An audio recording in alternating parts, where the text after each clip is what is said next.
उन लोगों को तो ख़ास तौर से शर्म से डूब मरना चाहिए जो किसी न किसी रंग में इसराइल को या तो इनकरेज कर रहे हैं या ममदू व मुआवन है उसके। मैं एक मिसाल आपको देता हूँ यहाँ पर कि इजिप्ट, उसने गज़ा की पट्टी का रास्ता सिर्फ इसलिए बंद किया हुआ है क्योंकि उसने इसराइल को अपनी गैस बेचनी होती है, क्योंकि गैस की एक बड़ी मैसिव पाइपलाइन इसराइल जाती है। गज़ा की पट्टी का वो दरवाज़ा अगर खुल जाए तो फ़लस्तीनियों के लिए दुनिया के साथ राब्ते का एक सिलसिला बन जाता है। लेकिन इजिप्ट जो है वो मुसलमान मुल्क होने के बावजूद वो दरवाज़ा खोलने के लिए तैयार नहीं है।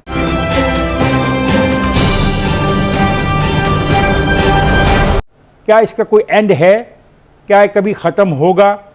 ऐसा तो नहीं है ना कि हम किसी बहुत बड़ी जंग में मुलव्वस हो जाएं, क्योंकि बर्दाश्त की एक हद होती है। अगर वहाँ से हमास ने कुछ फायर किया है तो उसके जवाब में इजराइल के वज़ीर-ए-आज़म ने उनको धमकी दी है कि आप सुर्ख लकीर को क्रॉस कर रहे हैं। जब ये खुद लकीर क्रॉस करते हैं हर किस्म की इखलाकी, सियासी, समाजी, तहजीबी, सकाफ़ती, तो उसका दिन को एहसास नहीं होता ये क्या कर रहे हैं। तो मैं इस सारे वाक़े को इस तरह देखता हूँ, ये जुल्म है।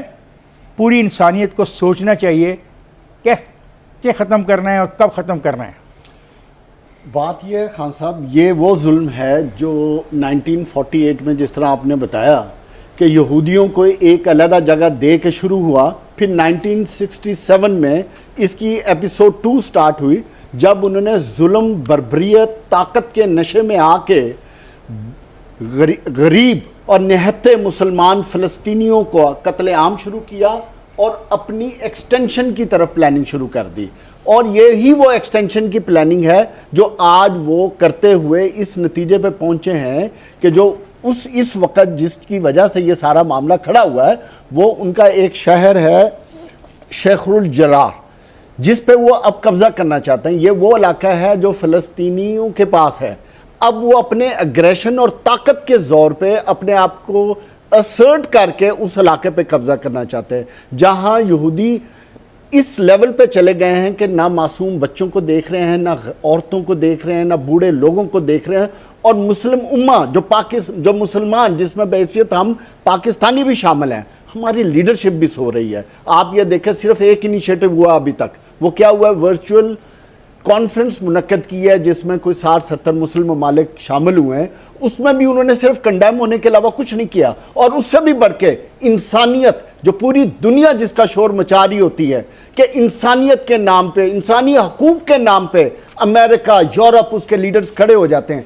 आज हालत ये है कि अमेरिका का जो वाइट हाउस का स्पोक्स पर्सन है, अपनी प्रेस कॉन्फ्रेंस में क्या है, इसराइल को डिफेंड कर रहा है।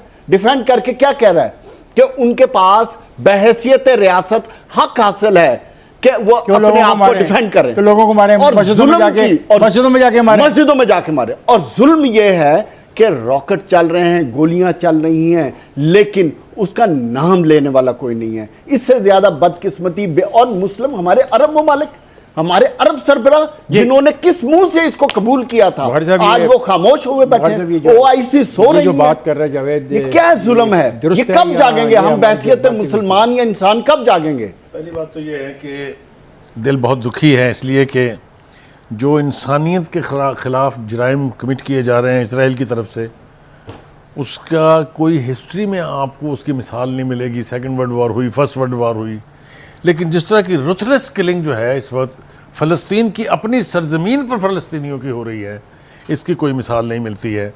2-3-4 बातें जो मैं कहना चाहता हूँ। एक तो मैं इस फोरम से ये सवाल पूछना चाहता हूँ कि किधर हैं इंसानी हकूक़ की वो सारी तंजीमें जो चैम्पियन बनती हैं इंसानी हकूक़ की, क्यों उनके लब सिले हुए हैं?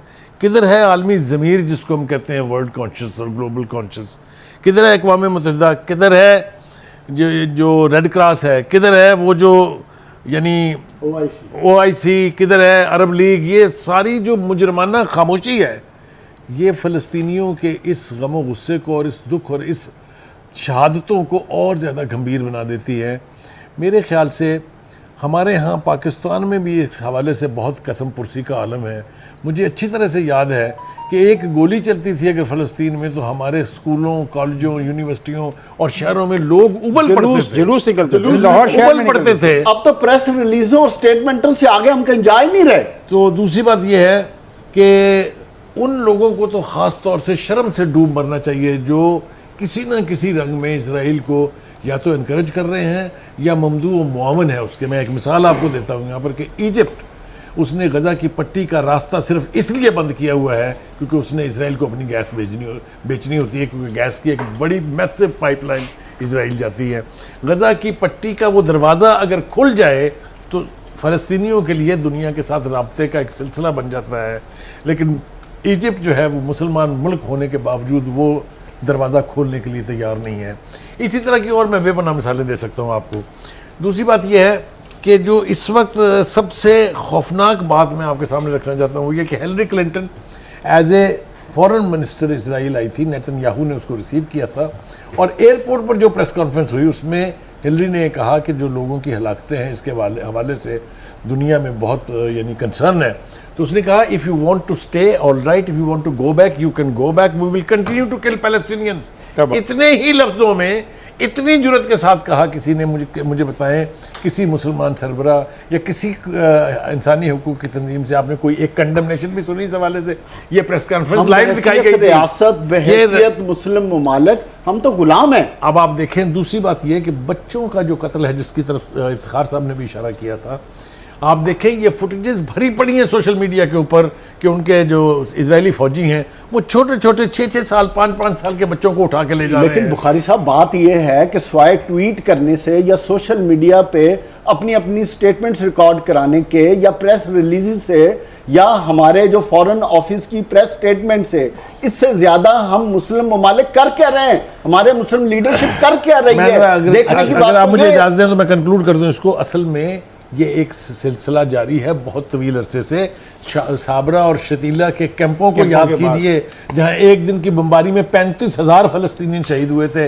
मजाल है किसी के कान पे कोई जूं रिंगी हो।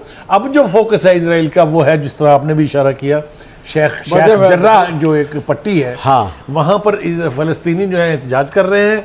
वहाँ से उनको हटाने का मकसद ये है कि पीछे हटा के उस पर कब्जा करके वहाँ जो एक्सटेंशंस हैं, जो अपनी आबादकार करने की पॉलिसी है उसको अमली जामा। अंजम को भी बात करने दें, इसमें क्या ख्याल होनी चाहिए? इनकी बड़ी मेहरबानी है, ये जज्बाती और इमोशनल हैं और बिल्कुल जायज़ हैं इनके। लेकिन भाई बात यह है कि जो दुनिया है, जो दुनिया के जो मुस्लिम उम्मा जो है, मुस्लिम उम्मा कोई पॉलिटिकल लफ्ज़ नहीं है। मुस्लिम उम्मा एक मजहबी लफ्ज़ है। और लेकिन बाकी मुस्लिम रियासतें जो हैं वो इंडिपेंडेंट हैं और उनके अपने कौमी मफादात हैं और वो कौमी मफादात के तहत चलती हैं। वो आपकी तरह जज्बाती होकर धड़न तख्ते नहीं करती। इसलिए मुस्लिम उम्मा जो है वो इस पर उस तरह से यूनाइट नहीं है जिस तरह से पाकिस्तान के अंदर एक वाहिद रियासत है जहाँ पर ये इस तरह के जज्बाती माहौल है। बाकी दुनिया जो है वो अपने अपने कौमी मफादात को देखती है और कौमी मफादात के तहत ही काम करती है। पहली बात तो यह है कि मुझे ये समझ नहीं आती आप खुद कौन सी दुनिया में रहते हैं? मैं असली दुनिया में रहता हूं। एक जो वो है वो पाकिस्तान के अंदर है। पाकिस्तान की मेजॉरिटी जो है वो आज भी